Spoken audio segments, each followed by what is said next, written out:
Hello guys, this is my food warmer. As you can see, ganyan lang siya. My food warmer. And then, madali lang yan siya. Basically, isasaksak mo lang yan sa sasakyan. Yan. And then, kung may baon ka na food, pwede mo siyang i-warm up dyan. Kasi para siyang microwave. Pero, iniinit niya lang yung food, hindi niya niluluto. Iniinit niya lang. So, tingnan natin kung ano yung laman nito. Ano siya, yung plastic, hindi ko alam kung anong klaseng plastic yan siya, pero ito yung food ko. So, tingnan natin yung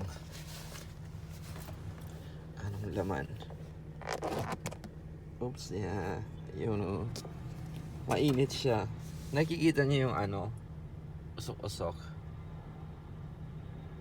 Super warm na siya, as in. Sa ilalim nga,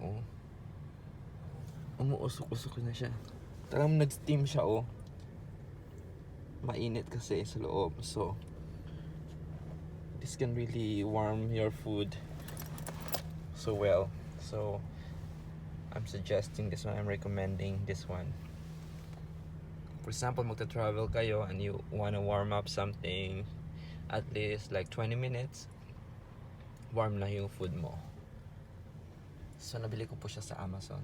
So, tingnan natin yung loob. Actually, may hawakan siya. Ayan. Nakalimutan ko anong brand to. May lock din siya. May lock din yung hawakan niya. Hindi ko nga nagamit to. Bakit may ganyan? May strap din siya. Nasaan na yung strap? May bulsa siya dito. Pwede. Lagayan ng kutsara. Or tinidor kung gusto mo. Or kung gusto mong i-warm yung something. Sauce. So, ito yung loob.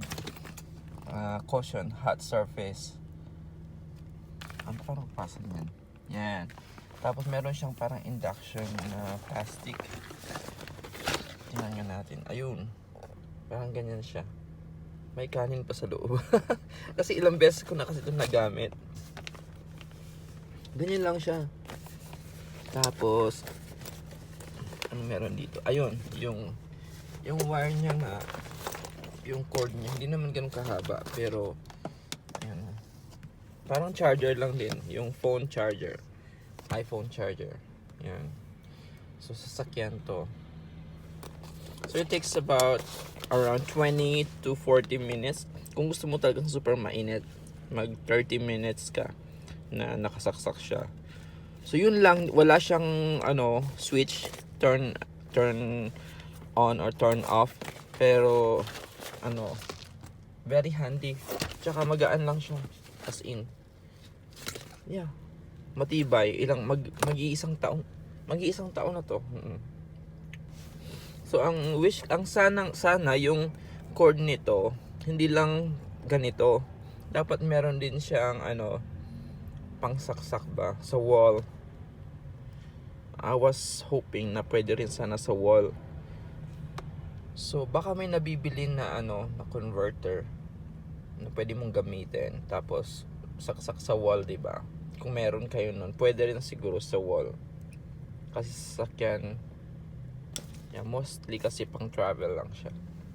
So, yun lang. Share ko lang.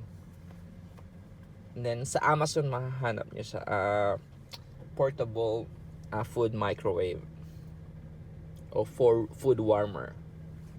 Bye-bye. So, nakita ko siya sa Amazon. Ayan, yan yung pinaka-picture niya. Hanapin niyo lang yan. Diba? Maganda siya. Tsaka, hindi pala isang taon, more than 1 year nang ginagamit ko siya. Almost every day ko nga siyang ginagamit eh. And that's the price.